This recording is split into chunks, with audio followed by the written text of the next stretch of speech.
कारण की आ केलं की असणारं कीर्तन बंद करायला आम्हाला घडीकडे बघायची गरज लागत 11 वाजलेले कळतात. पण नेमकं असं झालं फोकस माझ्या तोंडावर. तुम्ही झोपलो का नाही मला काही दिसत. बिंदास पुढेही बसून झोपे गेलो तरी सुद्धा चालतं. असंच का नाही महाराज.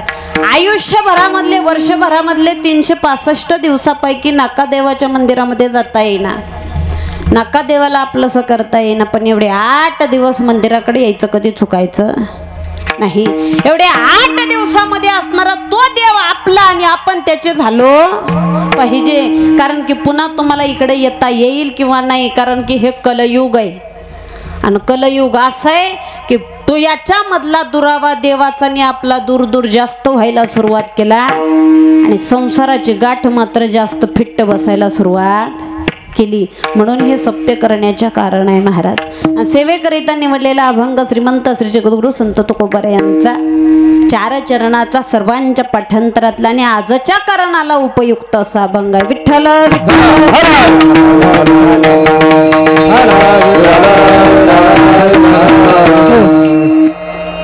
अभंगामध्ये जगद्गुरु तुकोबार आपणाला बोलतात. महाराज म्हणतात एवढा आनंद आहे तुकोबारांच्या चेहऱ्यावरती.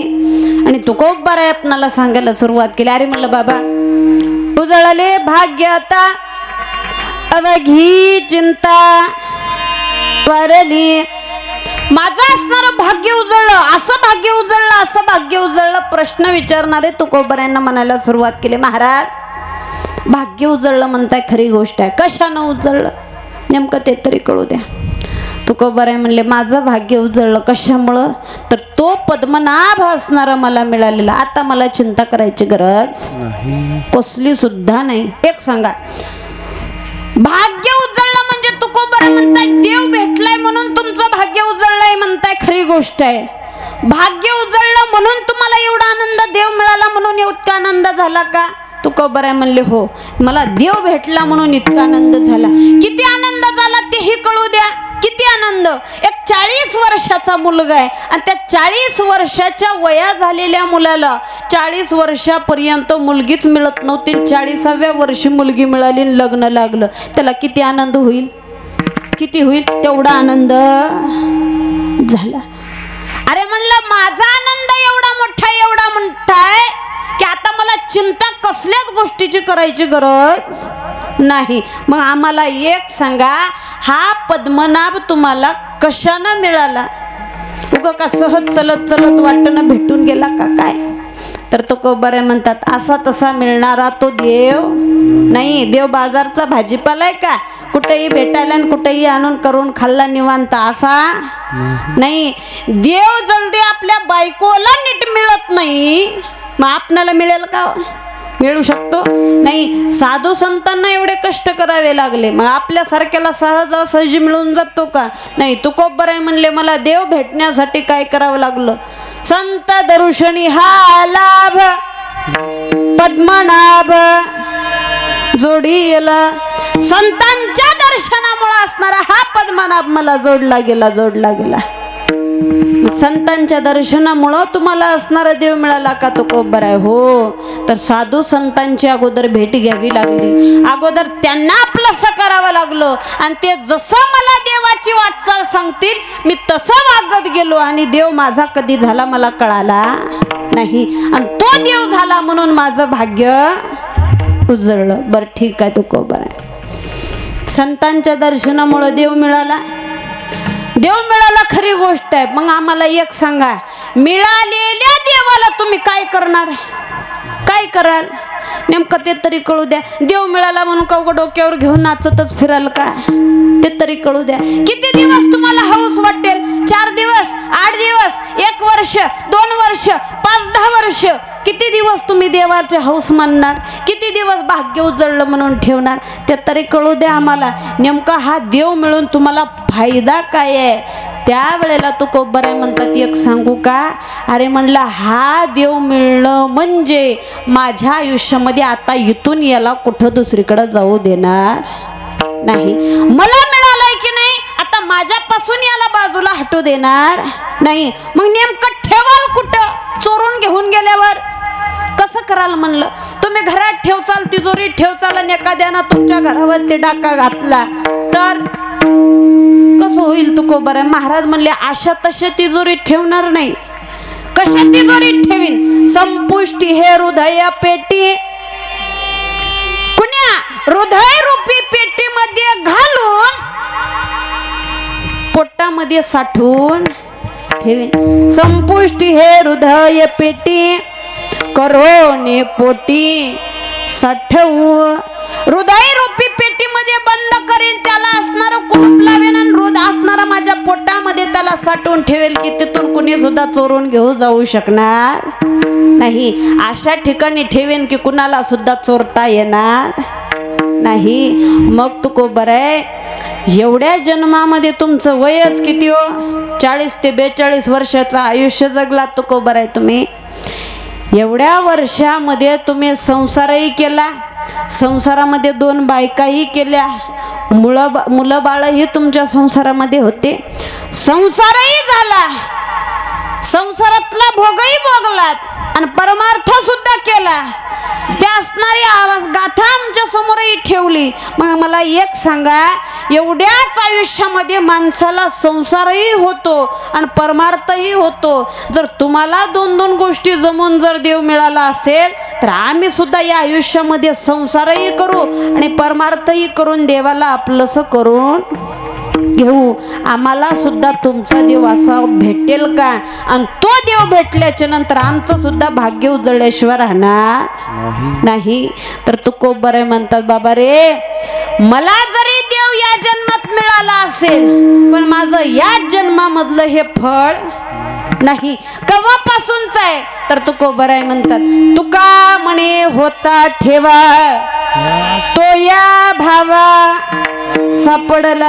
अरे जन्मोन जन्मीचा ठेवा असणारा मी जमा करून ठेवला होता आणि तो ठेवा या जन्मात मला प्राप्त झालाय.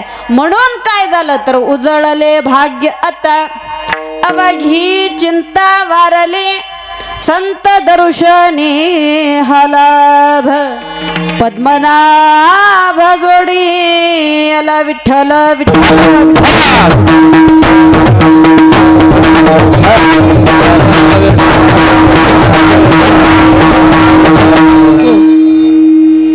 हा झाला अभंगाचा सरळ सरळ भावार्थ. म्हणजे अर्ध कीर्तन संपलं आहे की नाही. चला घरला झालं की. कारण की इथेपर्यंत प्रत्येक महाराज हा बांधलेला असतो बरं का. कारण की एवढं सविस्तर असणारं सांगावंच लागतं. सरळ सरळ भावार्थापर्यंत प्रत्येक महाराजांनी बोलावंच लागतं. महाराज आता याच्या पुढं पटवून देण्यासाठी प्रत्येक ग्रंथातून महाराजांना फिरता येतं. सांगणारे जगद्गुरु तुकोबराय होते, साधी सोपी व्यक्ती नव्हती महाराज. पण एक सांगू, जितका सांगणारा व्यक्ती असणारा वक्ता हुशार असतो, ऐकणारे श्रोते त्यांच्यापेक्षा सुद्धा हुशार असतात.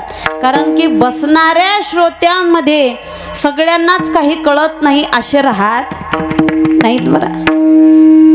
त्या श्रोत्यांमधले काही लोक हुशार होते. तुकोबरायांना प्रश्न करायला सुरुवात केली. तुकोबराय म्हणलं एक काय काय जसं की काहीतरी असणारं नवल घडल्यासारखं आम्हाला असणारा एवढ्या अप्रुगीनं सांगताय. म्हणलं एवढं सांगतच तुम्ही पळालात. म्हणलं काय तर भाग्य उजळलं, भाग्य उजळलं, भाग्य उजळलं, भाग्य उजळलं. तुमचं भाग्य उजळून आम्हाला काय फायदा आहे त्या गोष्टीचा आहे की नाही.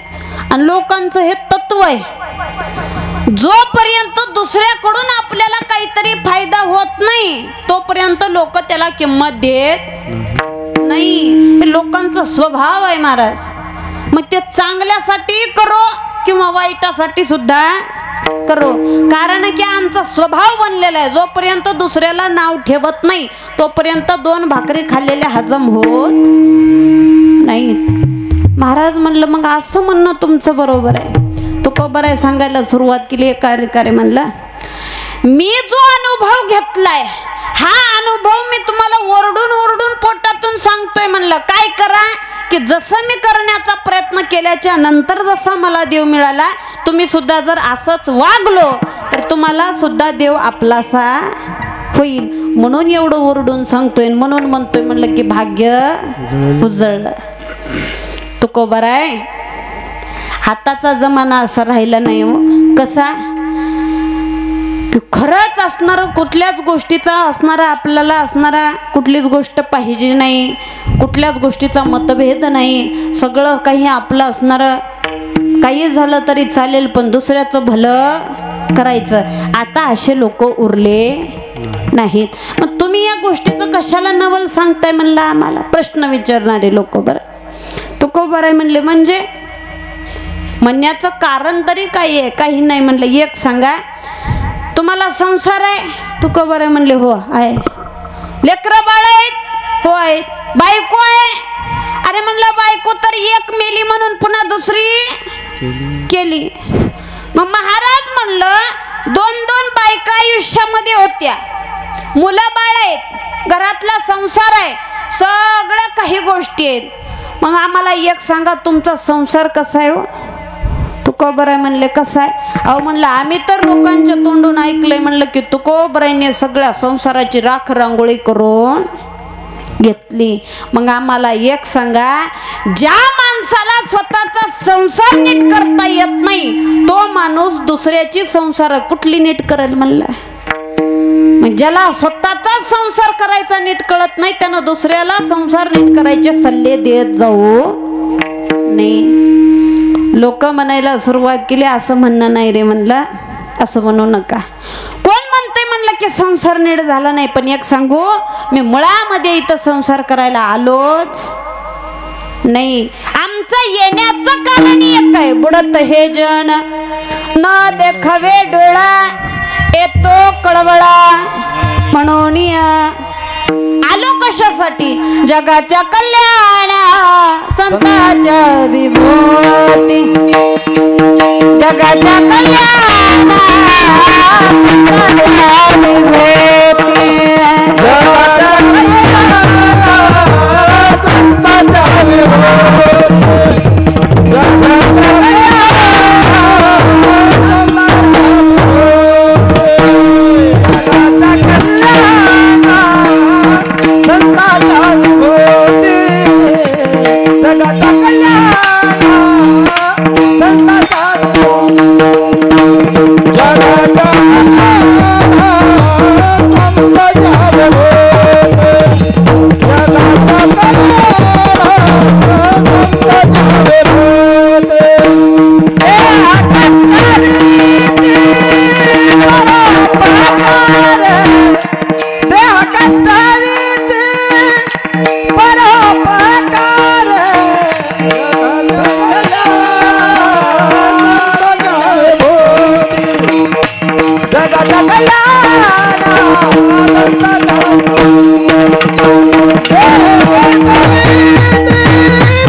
जगाच्या कल्याणा संतांच्या विभूती देह कष्टविती परोपकार. येण्याचं कारणच एवढं आहे की तुमचं असणारं कल्याण करायचंय.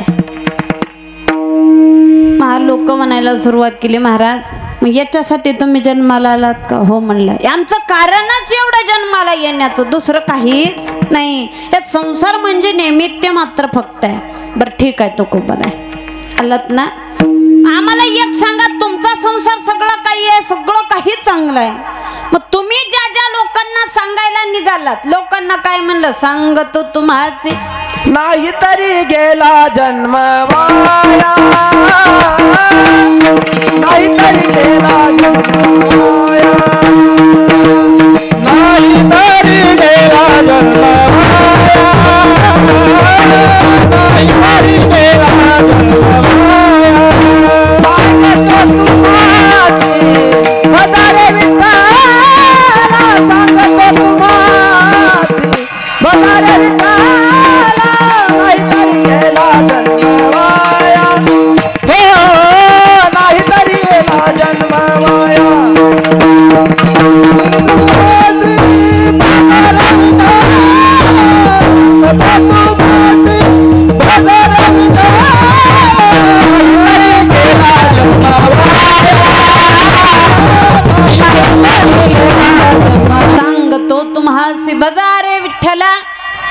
नाही तरी गेला, तरी सुद्धा लोक ऐकले.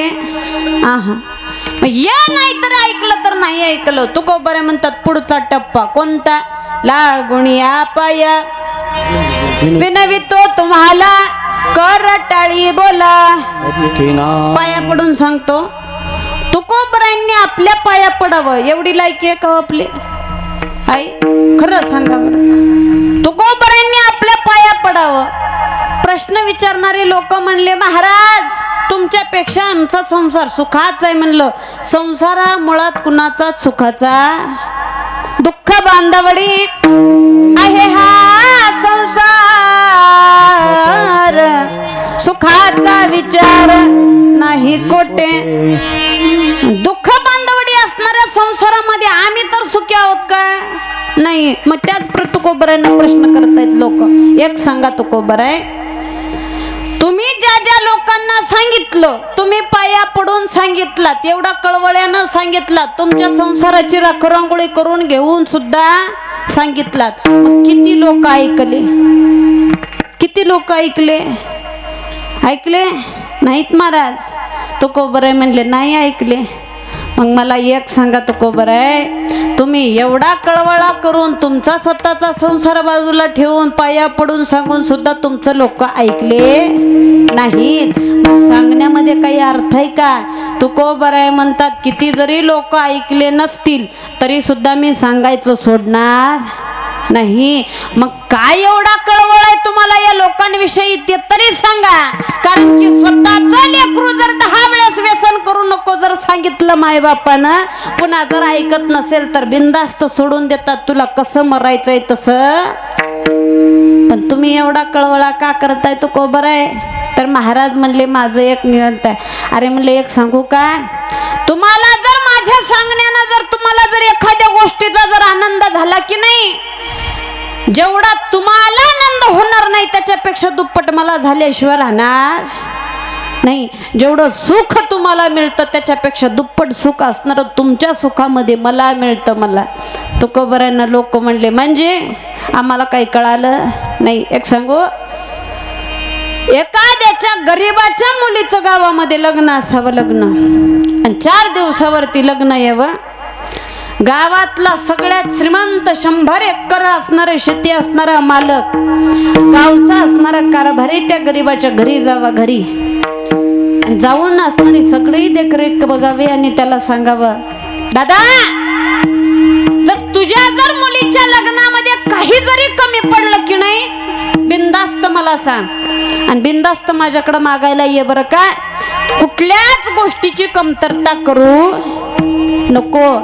ते तुम्हाला मागायला तर येणारच नाही महाराज, पण आयुष्यभर असणाऱ्या त्याच्या मनामध्ये एवढी गोष्ट मात्र आनंद देऊन जाईल. पण त्याच वेळेला त्याच्या मुखावरती जो आनंद असतो तो स्वतःच्या मुलीच्या लग्नात करोडो रुपये खर्चून सुद्धा मिळणार नाही. गुराचे गीत, गुराचे गीत,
लेकुराचे हिता जाणे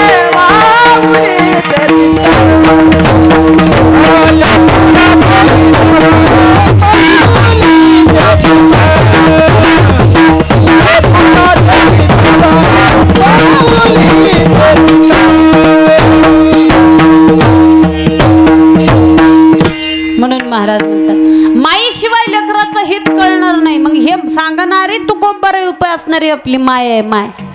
आणि ते तुकोबराई म्हणायला सुरुवात, किती जरी लोक ऐकले नाही तरी मी सोडणार नाही. तरी सुद्धा लोक किती हुशार बघा. लोक तुकोबरायांना म्हणायला सुरुवात केली, महाराज एवढा कळवळा करताय, एवढं लोक ऐकत नाही तरी सुद्धा सांगताय, म्हणजे तुम्हाला त्याच्यामध्ये काहीतरी मिळत असावं म्हणून तुम्ही एवढ्या कळवळ्यानं सांगताय. तुकोबराय म्हणले, मला याच्यामध्ये एका गोष्टीचा सुद्धा कसलाच याच्यामध्ये कसली सुद्धा मिळगत नाही. नाही नाही म्हणलं महाराज, असं कसं म्हणताय म्हणलं, काहीतरी मिळाल्याशिवाय कुणी काही करत नाही. आताचा जमाना तसा राहिला नाही. महाराज म्हणले, एक सांगू का, अरे म्हणलं काही केल्याच्या नंतर असणारं जर मिळत नसेल ना, या गोष्टच असणारी माझ्याकडं लागू होत नाही. तुम्हाला समजण्यासाठी उदाहरण सांगते, म्हणजे लक्षात येईल, ऐका. विठ्ठल विठ्ठल